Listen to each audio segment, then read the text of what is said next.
بسم اللہ الرحمن الرحیم۔ قصہ قوم فرعون پر عذابوں کا۔ خاندان فرعون کا سب سے ظالم و جابر بادشاہ وحشت و دہشت کی زندہ تصویر بنا، ہر مصرا کی خوبصورت ترین عورتوں کے ساتھ تخت شاہی پر براجمان تھا۔ یہ فرعون کا محل نہیں بلکہ مصر کا ایک وسیع و عریض میدان تھا کہ جہاں آج حق و باطل کے درمیان ایک عظیم مقابلہ ہونے کو تھا۔ بادشاہ کے سامنے بائیں جانب ملک بھر سے جمع کیے گئے اپنے وقت کے بڑے بڑے جادوگر فرش نشین تھے، جبکہ دائیں جانب اللہ کے نبی حضرت موسیٰ کلیم اللہ علیہ السلام اور ان کے بھائی حضرت ہارون علیہ السلام تشریف فرما تھے۔ بادشاہ کے اشارے پر مقابلہ شروع ہوا۔ حضرت موسیٰ علیہ السلام کی دعوت پر جادوگروں نے اپنی لاٹھیاں اور رسیاں زمین پر ڈالیں تو وہ پل بھر میں سانپوں کا روپ دھار کر میدان میں دوڑنے لگیں۔ پورا میدان خطرناک سانپوں سے بھر چکا تھا۔ مجمع پر ہیبت طاری ہو گئی۔ فرعون اور اس کے درباریوں کا رونق بھرا قہقہ فضا میں گونجا۔ حضرت موسیٰ علیہ السلام نے فرعون کی جانب دیکھا۔ یہی وہ لمحہ تھا کہ جب جبرائیل امین علیہ السلام نے اللہ کا پیغام پہنچایا۔ ترجمہ: ہم نے موسیٰ کو حکم دیا کہ اپنا عصا زمین پر ڈال دو۔ وہ زمین پر گرتے ہی سب سے بڑا اژدہا بن کر جادوگروں کے سانپوں کو نگلنے لگا۔ حق ظاہر ہو چکا تھا، چنانچہ وہ جادوگر سجدے میں گر کر حضرت موسیٰ اور حضرت ہارون علیہ السلام کے پروردگار پر ایمان لے آئے۔ بادشاہ نے ان سب اہل ایمان کو جو حضرت موسیٰ علیہ السلام پر ایمان لانے سے قبل جادوگری سے وابستہ تھے، ہاتھ پاؤں کٹوا کر سولی پر لٹکا دیا۔ حضرت عبداللہ بن عباس رضی اللہ تعالیٰ عنہ اور حضرت عبید بن عمیر رضی اللہ تعالیٰ عنہ نے فرمایا کہ اللہ تعالیٰ کا کتنا بڑا کرشمہ ہے کہ دن شروع ہوا تو یہ کافر جادوگر تھے اور دن ڈھلتے ہی اولیاء اللہ اور شہداء کے عظیم منصب پر فائز ہو گئے۔ قوم فرعون پر آنے والے عذاب۔ مقابلے سے پہلے میدان میں حضرت موسیٰ اور حضرت ہارون علیہ السلام کے علاوہ کوئی اور مسلمان نہیں تھا، لیکن جادوگروں کے ایمان لانے کے بعد 6 لاکھ افراد مسلمان ہو گئے اور یہ ایک بڑی طاقت بن گئے۔ اس واقعے کے بعد حضرت موسیٰ علیہ السلام 20 سال تک مصر میں رہے اور نہایت صبر و استقامت کے ساتھ تبلیغ دین کا کام کرتے رہے۔ اللہ تعالیٰ نے حضرت موسیٰ علیہ السلام کو 9 معجزات سے سرفراز فرمایا تھا۔ ارشاد باری تعالیٰ ہے، اور ہم نے موسیٰ کو 9 معجزے عطا فرمائے۔ سورۃ بنی اسرائیل آیت نمبر 101۔ ہونا تو یہ چاہیے تھا کہ ان معجزات کو دیکھ کر فرعون اور اس کی قوم راہ راست پر آ جاتے، لیکن رونق اور تکبر کے نشے میں چور فرعون اور اس کے ساتھیوں کے ظلم میں اضافہ ہوتا چلا گیا۔ اپنی قوم کی ذبح حالی دیکھ کر حضرت موسیٰ علیہ السلام نے قوم سے فرمایا۔ ترجمہ: اے میری قوم، تم فکر نہ کرو، اللہ تعالیٰ بہت جلد تمہارے دشمنوں کو ہلاک کر دے گا اور بجائے ان کے تمہیں اس سرزمین کا خلیفہ بنا دے گا۔ چنانچہ اللہ تعالیٰ نے اپنے نبی کے اس وعدے کے بعد قوم فرعون پر لگاتار 5 قسم کے عذاب نازل فرمائے۔ ارشاد باری تعالیٰ ہے، پھر ہم نے ان پر طوفان بھیجا اور ٹڈیاں اور گھن کا کیڑا اور مینڈک اور خون۔ حضرت عبداللہ بن عباس رضی اللہ تعالیٰ عنہ کی روایت ہے کہ ان میں سے ہر عذاب قوم فرعون پر 7 روز تک مسلط رہتا، ہفتے کے آغاز سے شروع ہو کر دوسرے ہفتے تک جاری رہتا، پھر 3 ہفتے کی مہلت کے بعد دوسرا عذاب شروع ہو جاتا۔ مولانا مفتی محمد شفیع نے معارف القرآن میں سورۃ اعراف کی تفسیر میں ان عذابوں سے متعلق جو تفصیل بیان فرمائی ہے، ذیل میں اس کا مختصر خلاصہ پیش خدمت ہے۔ قحط اور اشیاء کی کمیابی اور گرانی کا عذاب۔ یہ عذاب مسلسل 7 سال تک رہا۔ اس عذاب کا تذکرہ سورۃ اعراف کی آیت نمبر 130 میں کیا گیا ہے۔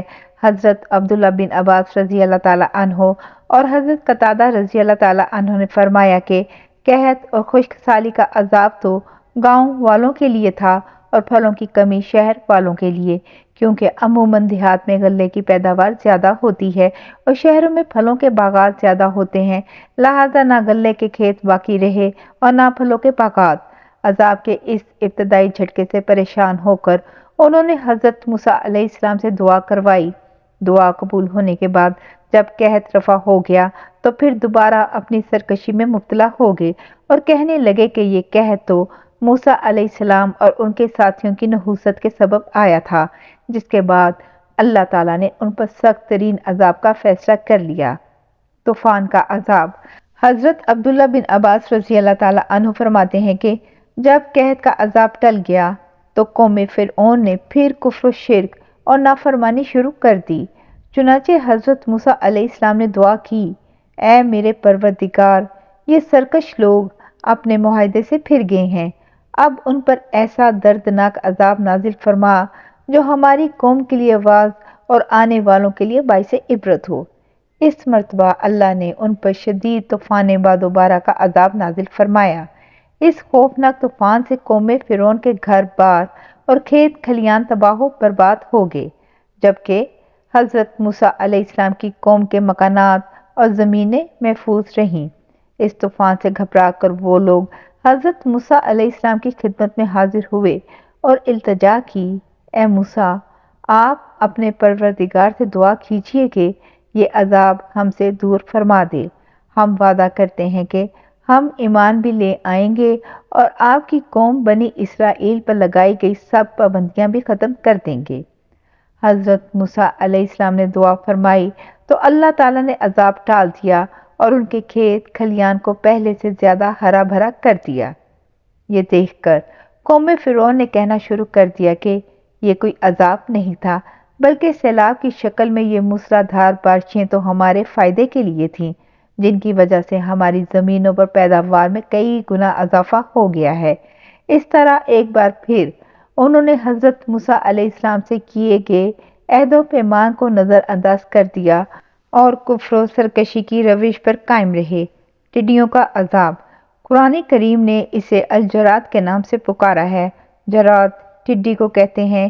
ٹڈی دل کا حملہ لہلہاتی فصلوں کو دیکھتے ہی دیکھتے تباہ کر دیتا ہے۔ اللہ تعالیٰ نے طوفان کے عذاب کے ٹل جانے کے بعد اس بدبخت قوم کو پورے 1 ماہ کی مہلت دی کہ یہ حضرت موسیٰ علیہ السلام کے وعظ و نصیحت پر غور و فکر کریں، لیکن ان کی بدعمالیاں تو روز بروز بڑھتی چلی جا رہی تھیں۔ چنانچہ اللہ تعالیٰ نے ان پر ٹڈیوں کو مسلط فرما دیا۔ ٹڈی دل نہ صرف ان کے کھیتوں اور باغات کو چٹ کر گیا، بلکہ گھروں کے اندر اور باہر لکڑی سے بنی ہر چیز کھا گیا۔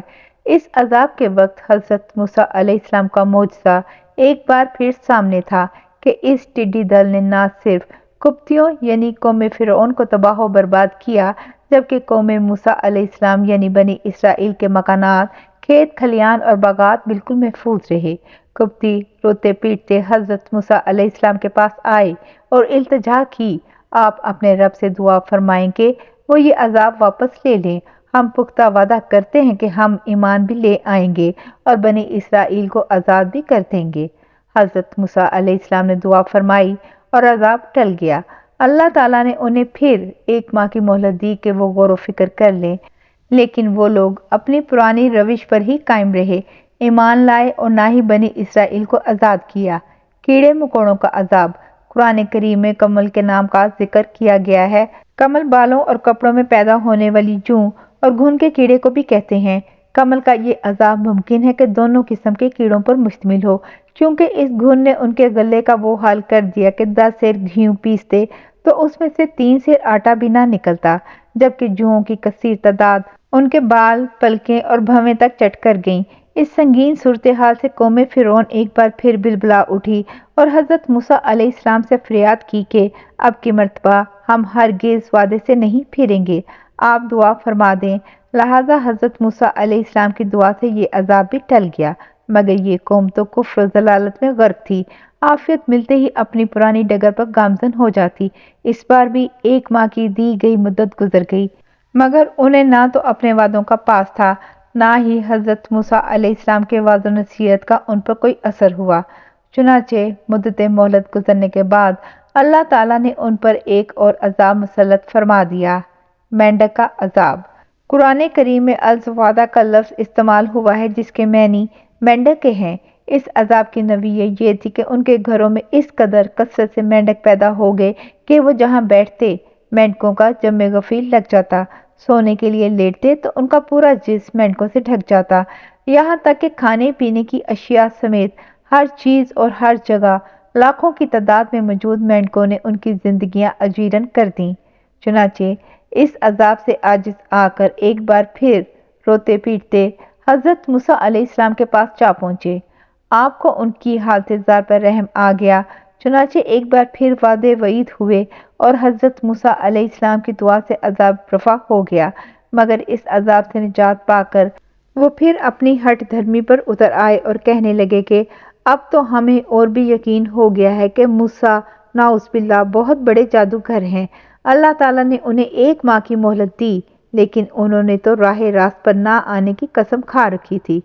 خون کا عذاب، عربی میں تازہ خون کو الدم کہتے ہیں۔